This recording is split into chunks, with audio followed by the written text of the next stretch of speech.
Charlie Atong Ang is the face of big-time gamecock breeding and cockfighting. Little wonder his name has surfaced in conjunction with the revival of the case of 34 missing cockfight gamers who reportedly sleep with the fishes in Taal Lake. But Atong Ang has come out swinging after a former farm manager and trusted lieutenant pointed to him as principal suspect to the whodunit case, as our Maryvel Custodio reports. Atong Ang has filed complaint at the Mandaluyong City Prosecutor's Office earlier this morning against the whistleblower in the missing Sabongeros case named Julie Patidongan or alias Totoy or Dondon and Alan Bantillas alias Brown. Doon, mag-isip ka doon. Kung ano man ang mga... huwag ka na magsinungaling. Tinuri kita parang anak ko eh. Hindi ko alam na ganyan ka kasama. Pati ako, papatayin mo pa, kikidnapin mo pa ako.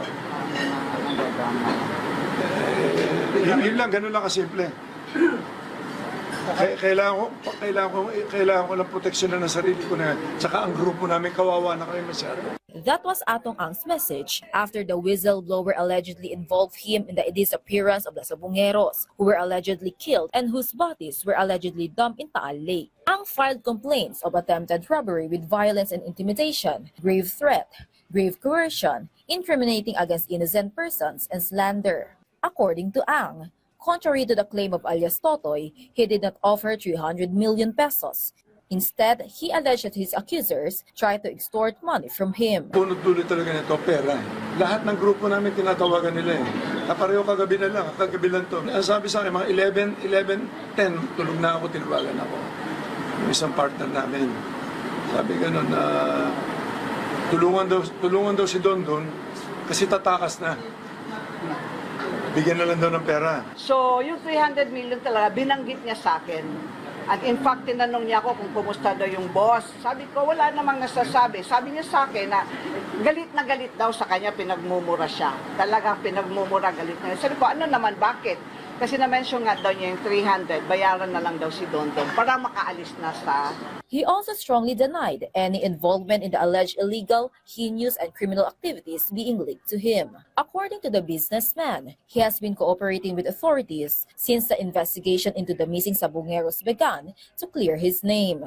Alaman namin rin sa aming investigation na meron siyang separate na business na hindi alam ni Sir Atong Ang. Sa separate na business na yan, doon siya gumagawa ng pera, illegal operations. Meron din siyang, siguro ang tawag ko doon, private army, napakadaming security guards, napakadaming firearms. Kaya natatakot.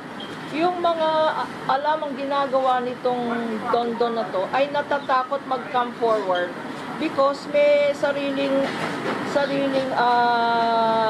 operations itong si Dondon na yan. At takot na takot sila. Ngayon na sabi ni Secretary of Justice that he will help in bringing out the truth, gano'n ang mangyayari. No? We will fully cooperate with the Secretary of Justice, with the investigating officers, and with the Supreme Court yung darating na doon. Atong also appealed to the public and the media to avoid spreading misinformation and respect due process. Meanwhile, in the Palace Press Briefing, Presidential Communications Office Undersecretary and Palace Press Officer Attorney Claire Castro that while the Department of Justice is handling the investigation, the President maintained his position that the case must be thoroughly investigated and that those behind it, regardless of social status, must be held accountable. Sino man, anumang katayuan sa buhay, kung sila man ay personalidad na kinikilala, wala pong sisinuhin ang Pangulo at ang administrasyon.